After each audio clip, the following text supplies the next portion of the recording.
کہیں پہ اگر زندہ جانور تول کے بک رہے ہو نا تو یہ بالکل جائز ہے، زندہ جانور تول کے لے سکتے ہیں۔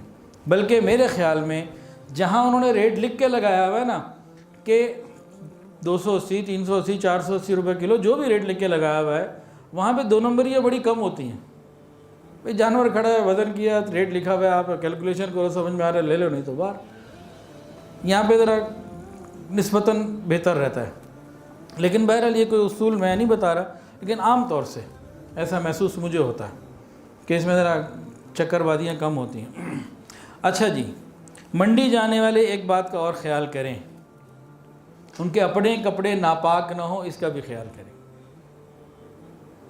خود بھی پاک رہیں، اس کا خیال کرنے کی ضرورت ہے۔ کون سا جانور خریدنا ہے؟ یاد رکھیے یہ وہ جانور ہے جو آپ نے اپنے رب کو پیش کرنا ہے۔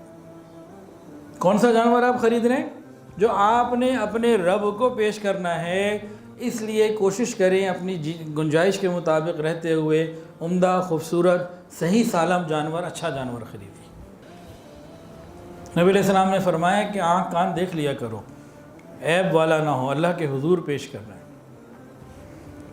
اچھا جی، اونٹ اور اونٹنی یہ بھی قربان ہو سکتے ہیں۔ کون کون سے جانور قربان ہو سکتے ہیں؟ سوال جواب، اونٹ اور اونٹنی 5 سال کی عمر پوری ہونی چاہیے، 1 گھنٹہ بھی کم ہے تو قربانی نہیں ہوگی۔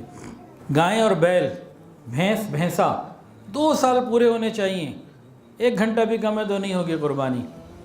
بکرا بکری 1 سال، بھیڑ دمبا وغیرہ 1 سال، لیکن اگر وہ 6-8 مہینے کے ہیں، لگتے پورے 1 سال کے ہیں تو اس میں گنجائش ہے۔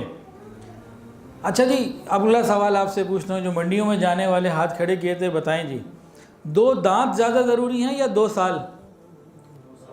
2 سال، سب نے صحیح جواب دیا ماشاءاللہ۔ 2 سال زیادہ ضروری ہیں، 2 دانت ضروری نہیں ہیں۔ 2 دانت بہرحال ایک علامت ہیں، لیکن اصل 2 سال ہے، اصل 2 دانت نہیں۔